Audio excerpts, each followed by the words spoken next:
منين بديت كنحاول نتعمق في البروباغندا الصهيونيه في المغرب، بديت كنلاحظ ولا بديت كنرجع لبزاف ديال الحوايج اللي كنا كنتقراو، اللي عندهم علاقه بالروايه السياسيه ديال البلاد، سيتادير كي الطريقه اللي باش كنهضروا بها على التاريخ ديالنا والعلاقات الخارجيه ديال المغرب مع بلدان اخرين.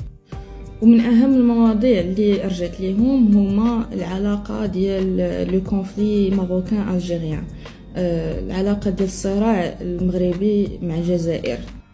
وتفكرت واحد النهار كنت واقيله في الليسي ولا في الكوليج، في واحد الكور ديال التاريخ والجغرافيا، البروف ديالنا كنا كنهضروا على الاستعمار ديال المغرب من طرف فرنسا واسبانيا، وجبدنا الاستعمار ديال فرنسا في الجزائر.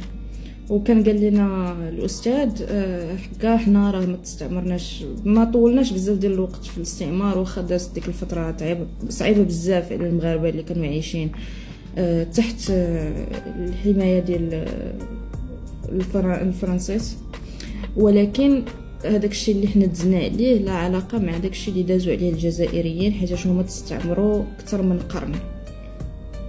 وصراحه ما عرفتش واش انا اللي دابا كنظلم داك الاستاذ ولا لا، ولكن كان جاب لي الله في ديك الوقيته بحال الطريقه اللي باش كنا سالينا داك الدرس كانت فيها واحد النوع ديال السخريه، زعما ها شوفوا الجزائريين تستعمروا اكثر من قرن وحنايا دغيا خدينا الاستقلال ديالنا. وديك العاد ما كانتش عجبتني، ما حسيت بداك الاستهزاء، حسيت به ماشي تلهيه ماشي في بلاصتو، ولكن ما كنتش عندي داك الوعي بالسياسه والتاريخ اللي نقدر بهم نقول شي حاجه ولا نرد على الاستاذ. ودابا فاش وليت كنعاود نرجع لدوك المواقف اللي كنت فيهم فين كانت هاد الهضره هادي كتجبد، ودابا كنشوف كيفاش الصراع بين المغرب والجزائر اللي هو ان فيت كومبليتمون لو ريزولطا ديال اللي هو نتيجه ديال التصهين ديال السياسه والتاريخ ديال المغرب. عاد وليت كنستوعب الوزن ديال داكشي اللي كيتقال على الجزائر في المغرب.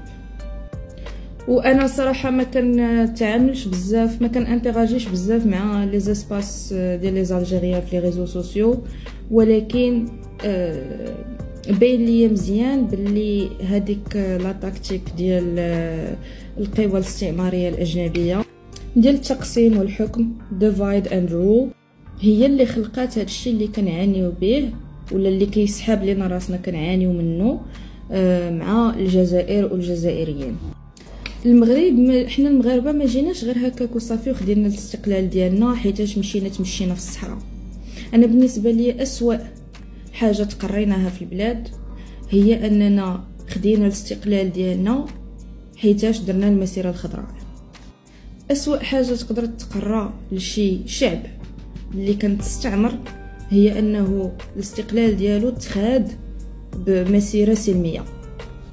وانا بالنسبه لي هذا الجزء ديال الروايه السياسيه في البلاد هي اللي كتخلينا ما قادرينش اننا نستوعبوا ولا نفهموا الصراع ديال الفلسطينيين ضد الصهاينه.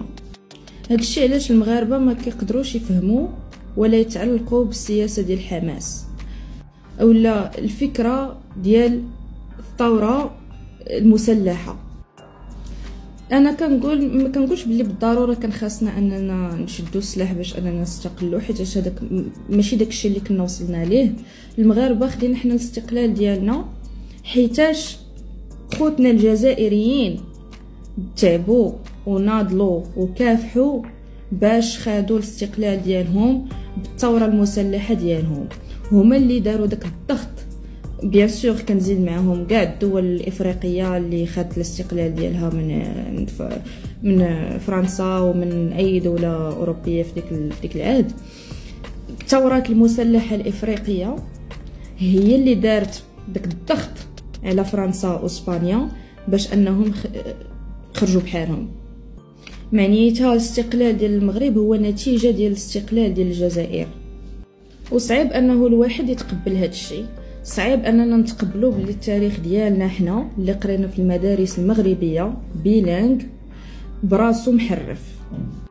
ولكن انا شخصيا ما تسنيتش حتى فهمت هذا الشيء هذا ولقيت هاد النقط هادو باش يبان ليا باللي راه شي حاجه ماشي تلهيه في الطريقه اللي باش تقريني التاريخ ديال المغرب. لا، انا باقا عاقله حتى فاش كنت في الكوليج وفي الليسي كانت كتجيني في شكل انه حنايا شدينا الاستقلال ديالنا ومع ذلك فرنسا خرجات براسها طالع زعما ما معاناوش من ناحيه ديال العلاقه ديالهم مع المغرب ومع دول شمال افريقيا ولا حتى شي دول افريقيه اخرى، حيتاش باقي حد الان كيستغلوا فينا كيف ما بغاو.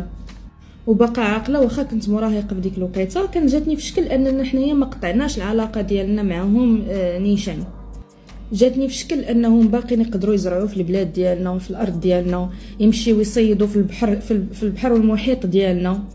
واللي جاني في شكل كتر هي هاد لوبسيسيون اللي حنا كنحسوا بها تجاه المشكل ديال الصحراء، ساشون كو حنا باقي عندنا مستعمرات اوروبيه في وسط البلاد، سبته، مليليه، جزر الكناري، وغادي تقولوا لي لا حكا هادوك رانا ضابطينهم، هادوك رانا عارفين اش كنديروا وداكشي، ولكن لا واخا نعيا وما نحاولوا نبرروا هاد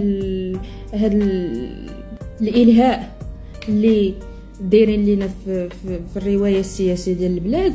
ما عنديش هي شي حاجه اللي الا جلسنا بصح وبدينا كنتمعنوا فيها وكندققوا فيها ما عندها حتى شي معنى، ما عندها حتى شي معنى. كيفاش خايفين من جيراننا في الجزائر اكثر من اللي خايفين من الاستعمار ديال اوروبا انه يرجع، ساشون كو هما ديما كيقلبوا على طرق وسبل باش انهم يعاودوا يرجعوا لذاك المجد الاستعماري ديالهم.